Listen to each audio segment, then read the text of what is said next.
ലളിതാ സഹസ്രനാമത്തിലെ 181வது ஸ்லோகம். 4 நாமங்களாக்கும் இந்த ஸ்லோகத்தில் இருக்கு.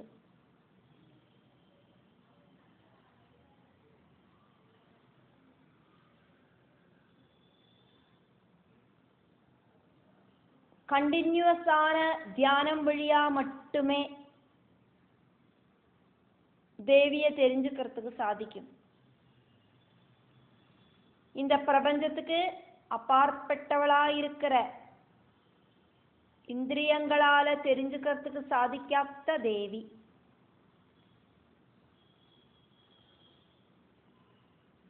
காருண்ய பாவத்தோடு கூடி இருக்கிற தேவி. அஜ்ஞானம் அப்படிங்கிற இருட்ட ஞானம் அப்படிங்கிற தீபத்தால இல்லாம பண்ணுற தேவி. இப்படி எல்லாமாக்கும் வாக்தேவிகள் தேவியை ஸ்துதிக்கிறா. அபியாசாதிசய ஞாதா, அபியாச அதிசய ஞாதா. கூட்டி சேர்த்தாக்கும் நாமங்களை பார்க்கிறோம். நாமத்துக்குள்ள இருக்கிற பதங்களை பார்த்ததாக்கும். அபியாச அதிசய ஞாதா.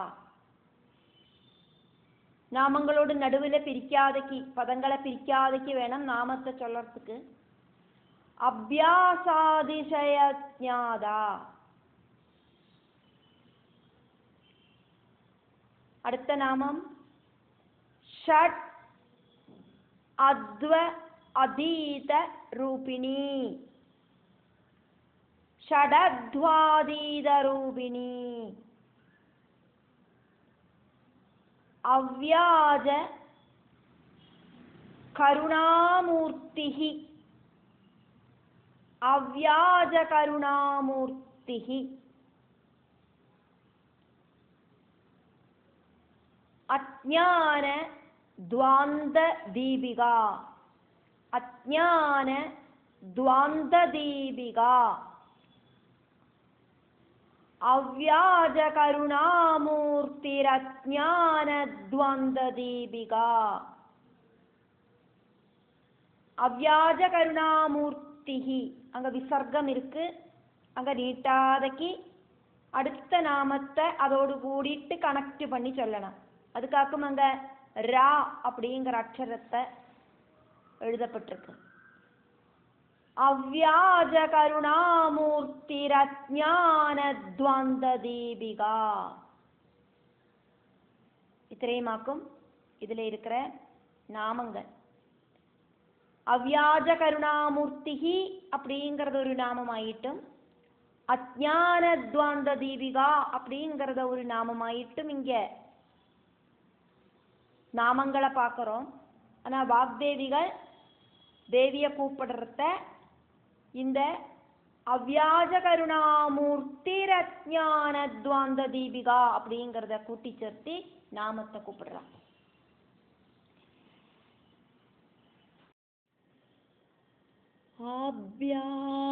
அப்யாசாதிசய ஞாதா ஷடத்வாதீத ரூபிணி. அவ்யாஜ கருணாமூர்த்திரஜ்ஞான துவந்த தீபிகா. 990வது நாமம். 8 அக்ஷரங்களோடு கூடின நாமம்.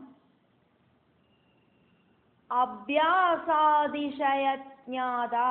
அபியாச அதிசய ஞாதா அப்படிங்கிறதாக்கும் கூட்டி சேர்த்து நம்ம சொல்றோம். அபியாசாதிசய ஞாதா. மறுபடியும் மறுபடியும்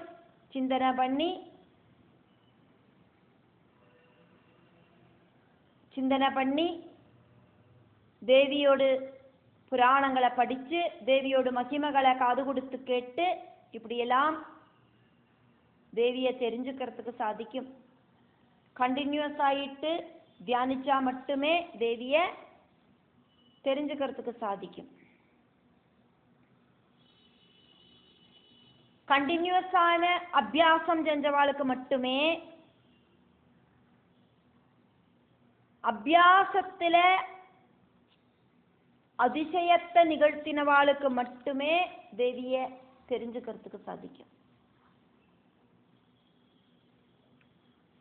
ஏது லட்சியமும் சாதிக்கணும் அப்படின்னா கண்டினியூஸான ஒரு பிராக்டிஸ் தேவையாக்கும். இந்த பிரபஞ்சத்தில் இருக்கிற விஷயங்களுக்காயிட்டு பிரயத்னிக்கிறதானாலும் பிரபஞ்சத்துக்கு அப்பாற்பட்ட அந்த பரபிரமத்தை அடையணும் அப்படிங்கிற ஆத்மீயமாயிருக்கிற லட்சியமானாலும்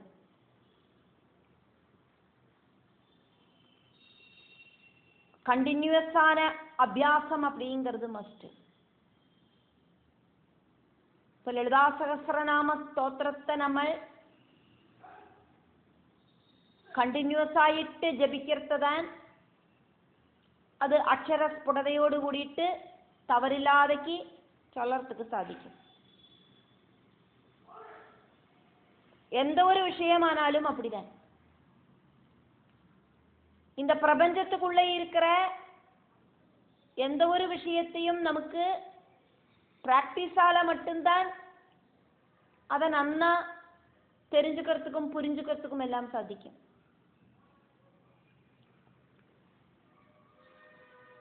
ஸ்டூடெண்ட்ஸு படிக்கிறா, படித்து டாக்டருக்கான படிப்பு படிக்கிறா, படித்து சர்டிஃபிகேட்டும் வாங்கியாச்சு. சர்டிஃபிகேட்டை வாங்கிட்டு வீட்டில் சும்மா அப்படி உட்காந்துட்டு இருந்தால் அதுக்கு ஒரு வேல்யூவும் இல்லை. படித்த அந்த படிப்பை உபயோகப்படுத்துறதாக்கும் பிராக்டிஸ். டாக்டருக்கு படிச்சானா ரோகிகளை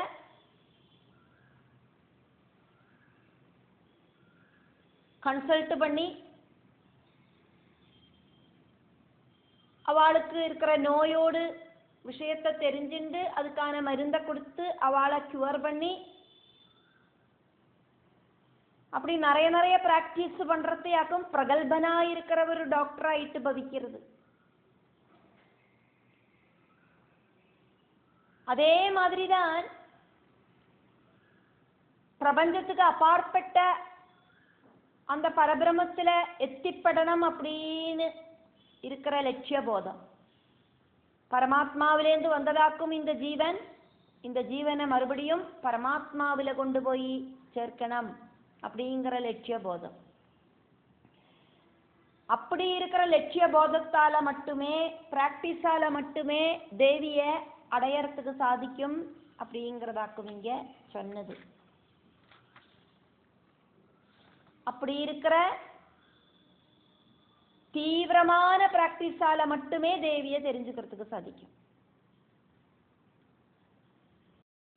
சஞ்சலமான மனசை அடக்கிறது ரொம்ப சிரமம். பகவான் ஸ்ரீகிருஷ்ணன்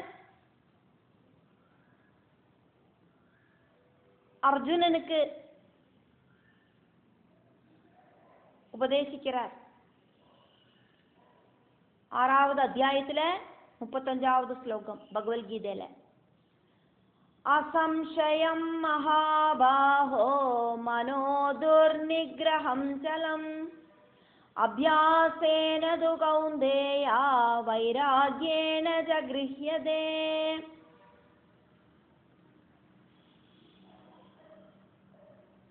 க்ஷத்ரிய வீரனான அர்ஜுனா, மனசு அப்படிங்கிறது இப்புறக்கும் அப்புறக்கும் ஓடி நடக்கிற சஞ்சல சுபாவம் இருக்கிறதாக்கும். ரொம்ப ரொம்ப கடினமாக்கும் இந்த மனசை கண்ட்ரோல் பண்றது அப்படிங்கிறது. அதுல எந்த சந்தேகமும் இல்லை. இருந்தாலும் கண்டினியூஸான அபியாசத்தாலையும் மனோவைராக்கியத்தாலையும் இந்த மனசை சொல்படிக்கு நிப்பாட்டலாம்.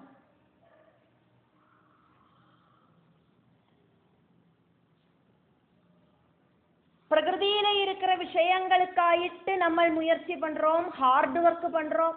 ஒரு டாக்டர் ஆகணுமானா எல்கேஜியில சேர்க்கறதுலேருந்து அந்த குழந்தைக்கான ட்ரைனிங் ஆரம்பிக்கிறது.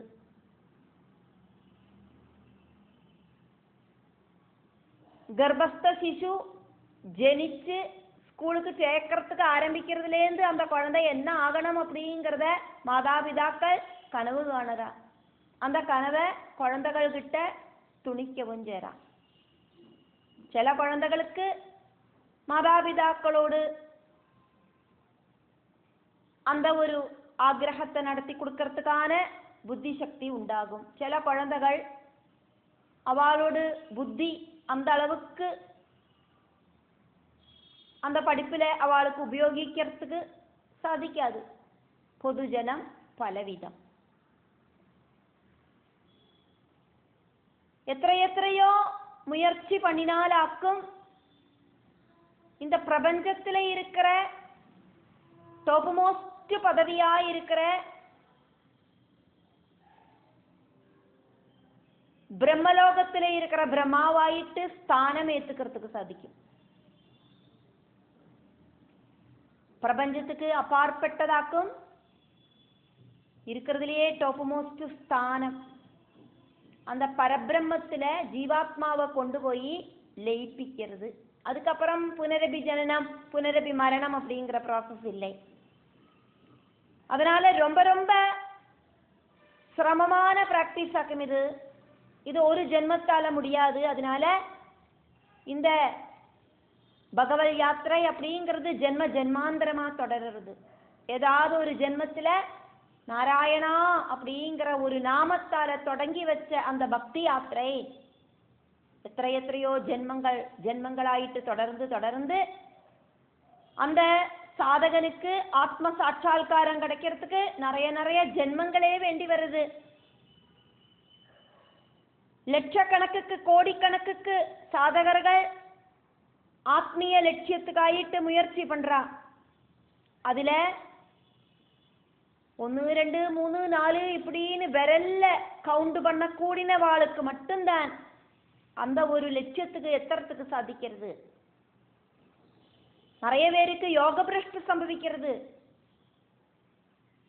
அதுக்கு உதாரணமாயிட்டு ஜடபரதனோட கதை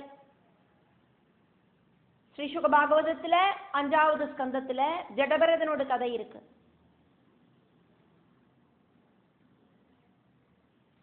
மூணு ஜென்மங்களாக்கும் ஜடபரதனுக்கு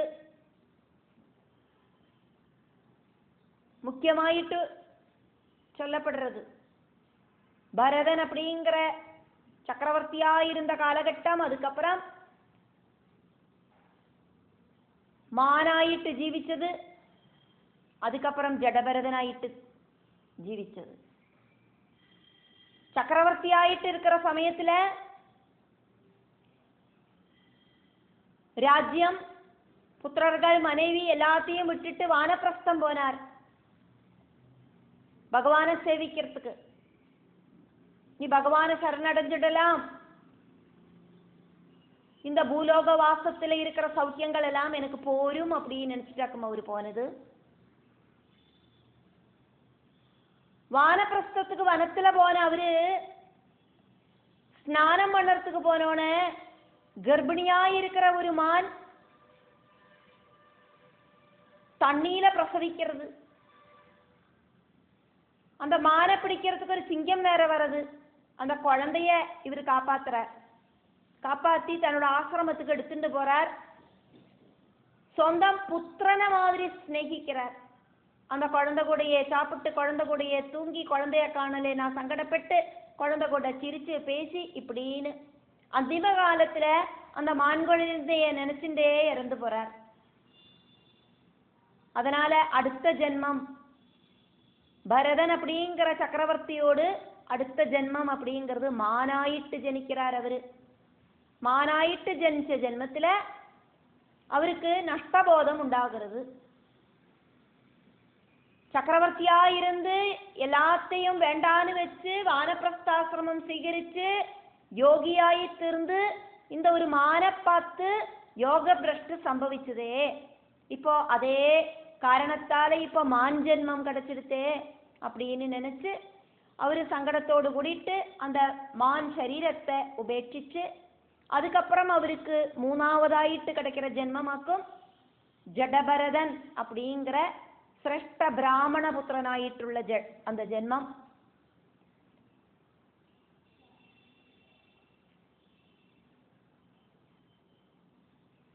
அந்த ജന്മത്തിലെയാക്കും അവര് ഒരു കാത് കേൾക്കാത്തവരെ മാതിരി, കണ്ണു കാണാത്തവരെ മാതിരി, വായ് പേശാത്തവരെ മാതിരി സർവജ്ഞാനിയാണ് അവര്. അവരോട് வாழ்க்கையை தள்ளி நீக்கினார். அப்போ இந்த பகவத் யாத்திரையில யோக பிரஷ்டு சம்பவிக்கிறவாளும் உண்டு அப்படிங்கிறத சொல்றதுக்காக்கும் இதை எடுத்து சொன்னது. அப்படி ரொம்ப ரொம்ப அதி தீவிரமான கடின சிரமத்தோடு கூடிட்டு மட்டுமே அந்த தேவிய கண்டினியூஸான அபியாசங்களால மட்டுமே பிராபிக்கிறதுக்கு முடியும், தெரிஞ்சுக்கிறதுக்கு முடியும் அப்படின்னாக்கும் வாக்தேவிகள் தேவிய அந்த பேரை சொல்லி கூப்பிடுறா. அபியாசாதிசய ஜாதா, அபியாச அதிசய ஜாதா. இங்க அஜ்ஞாதா அப்படின்னு நினைச்சிடக்கூடாது, ஜாதா.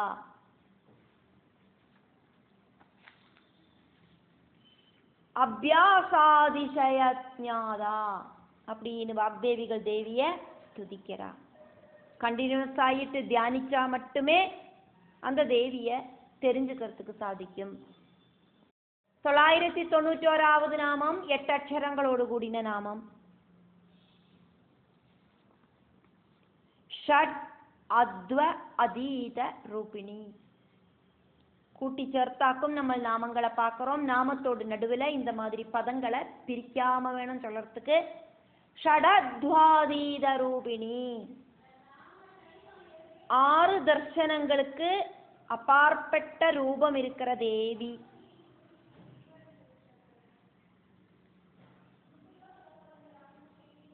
ஷட் அத்வங்கள் அப்படின்னு சொன்னா 6 தர்சனங்கள்.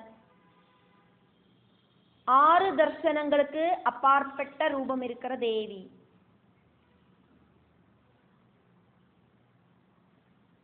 விஸ்வரூபாட்ச பஞ்சாசிக பிரகாரம் வர்ணம், பதம், மந்திரம், கலா, தத்துவம், புவனம்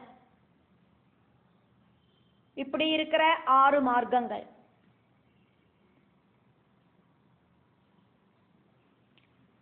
இந்த 6 மார்க்கங்களுக்கு அப்பாற்பட்டவள். அ ஆ இ ஈ உ ஊ இப்படி இருக்கிற ஸ்வராட்சரங்களும், கா கா க க ங ச ச ஜ ஜ ஞ இப்படி இருக்கிற வெஞ்சனாட்சரங்களும் சேர்ந்து இருக்கிற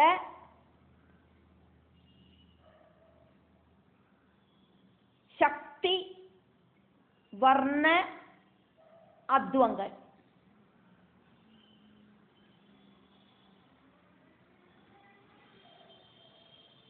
அக்ஷரங்கள் தம்மில கூடி சேர்ந்து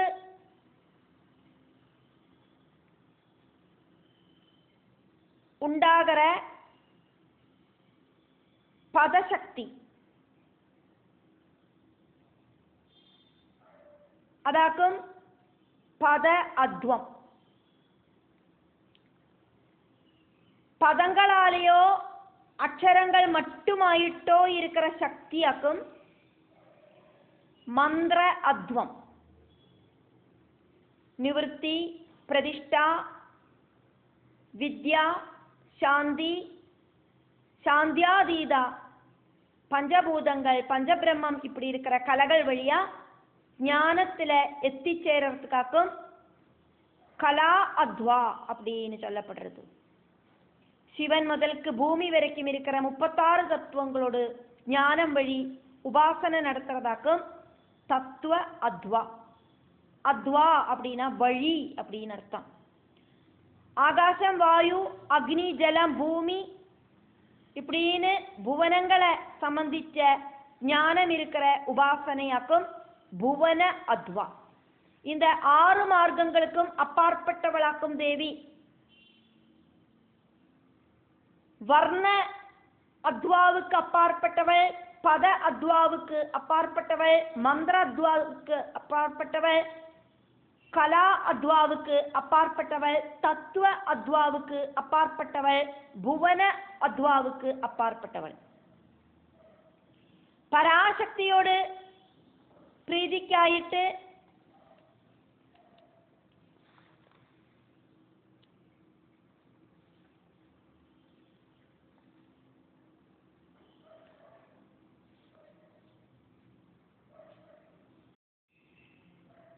குலார்ணவ தந்திரத்துல திதியோல்லாசத்துல சொல்லப்படுற குலமாகாத்மியத்துல 6 ஆராதனா சம்பிரதாயங்களை சொல்லப்பட்டிருக்கு. சைவம், வைஷ்ணவம், தௌர்கம், அர்க்கம், காணபத்தியம், இந்து சம்பவம் இப்படின்னு 6 தந்திர சாகைகள். இந்த 6 தந்திர சாகைகளுக்கு அப்பாற்பட்ட ரூபத்தில் இருக்கிற அம்பிகை. அதனாலேயாக்கும் வாக்தேவிகள் தேவிய ஷடத்வாதீத ரூபிணி அப்படின்னு ஸ்துதிச்சது.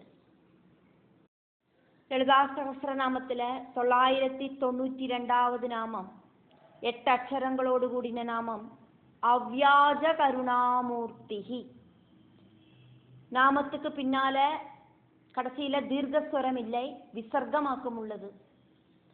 அவ்யாஜ கருணாமூர்த்தி.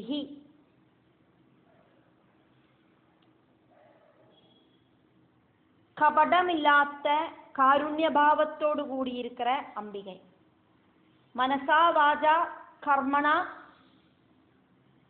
காருண்யத்தோடு கூடியிருக்கிற அம்பிகை. அதனாலேயாக்கும் வாக்தேவிகள் அவ்யாஜ கருணாமூர்த்தி அப்படின்னு தேவிய ஸ்துதிச்சது. கபடபாவம் இல்லாம காருண்யத்தை காமிக்கிறவள் அம்பிகை.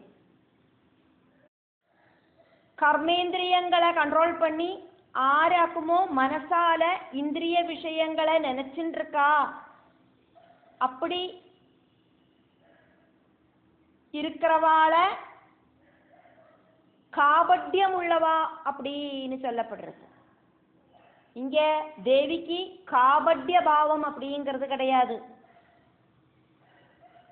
பகவான் ஸ்ரீகிருஷ்ணன் அர்ஜுனன் கிட்ட காபட்யம் இருக்கிறவா அவளோடு அந்த ஒரு லட்சணத்தை சொல்றார். கர்மேந்திரியாணி சம்யம்ய ய ஆஸ்தே மனசா ஸ்மரன் இந்திரியார்த்தான் விமூடாத்மா மித்யாச்சாரஸ உச்யதே. ஆராக்குமோ கர்மேந்திரியங்களை அடக்கி மனசால இந்திரிய விஷயங்களை நினைச்சுட்டு இருக்கா. வெளிப்படையா பார்த்தா அவளுக்கு இந்த இந்திரிய விஷயங்களில் இருக்கிற தாற்பயம் அடுத்தவாளுக்கு தெரியாது. அப்படி இருக்கிறவாள காபட்ய பாவம் இருக்கிறவா அப்படின்னு சொல்லப்படுறது, மித்யாச்சாரன் அப்படின்னு சொல்லப்படுறது அப்படின்னு பகவான் சொல்றார். இங்க தேவிக்கு அந்த காபட்ய பாவம் இல்லை. காபட்ய பாவம் இல்லாத உண்மையான காருண்ய பாவம் இருக்கிற அம்பிகை. அதனால தேவிய அவ்யாஜ கருணாமூர்த்தி அப்படின்னு வாக்தேவிகள் ஸ்துதிக்கிறார். 993வது நாமம் அஜ்ஞானத்வாந்த தீபிகா. அவ்யாஜ கருணாமூர்த்திரஜ்ஞானத்வாந்த தீபிகா அப்படிங்கிறதாக்குமே நாமம் சொல்லர்த்த நம்ம சொல்லுவோம் அப்படிங்கிறத பார்த்தோம். அஜ்ஞானமாயிருக்கிற குற்றாக்கூறு இருட்டுல வெளிச்சமாயிருக்கிறவள். அஜ்ஞானம் அப்படிங்கிறது பரபிரம்மத்தை சம்பந்திச்ச ஞானம் இல்லாம இருக்கிறதுன்னு அர்த்தம். துவாந்தம் அப்படின்னா குற்றாக்கூறு இருட்டு. அறிவில்லாய்மையா இருக்கிற அந்த குற்றாக்கூறு இருட்ட ஞானம் அப்படிங்கிற தீபத்தால இல்லாம பண்றவள். இந்த பிரபஞ்சம் அப்படிங்கிறது உண்மையாக்கும் அப்படின்னு தோணறது அஜ்ஞானத்தாலே ஆக்கும்.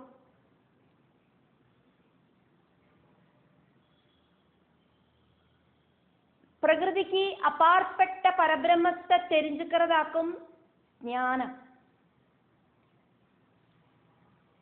அந்த ஞானத்தை தெரிஞ்சுக்கிறதுக்கான வழிய தேவி தேவியோட உபாசகர்களுக்கு காமிக்கிறார்.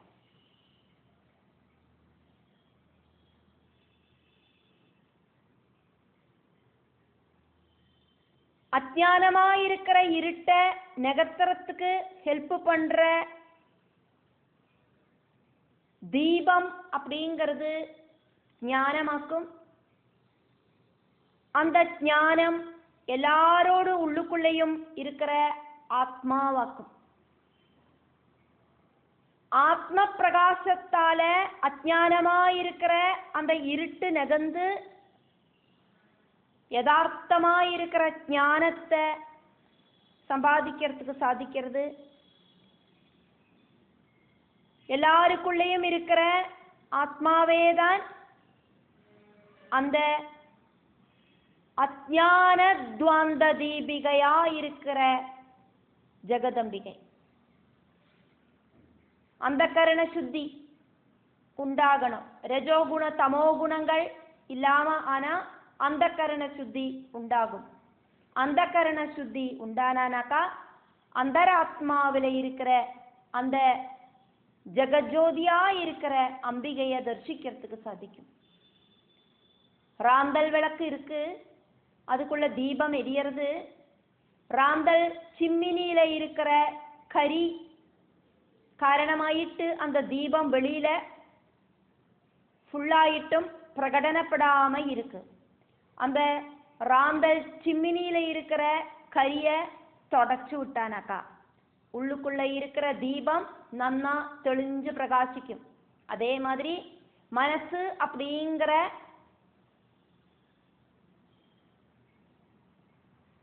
விஷயத்துல ரஜோகுண தமோ குணங்களை நன்னா தொடச்சு விற்த்தியாக்கினானாக்கா, மனசை தூய்மை பண்ணினானாக்கா, மனசுக்குள்ள இருக்கிற அந்தராத்மாவா இருக்கிற அந்த ஆதிபராசக்தியா இருக்கிற ஜெகதம்பிகைய தரிசிக்கிறதுக்கு சாதிக்கும்.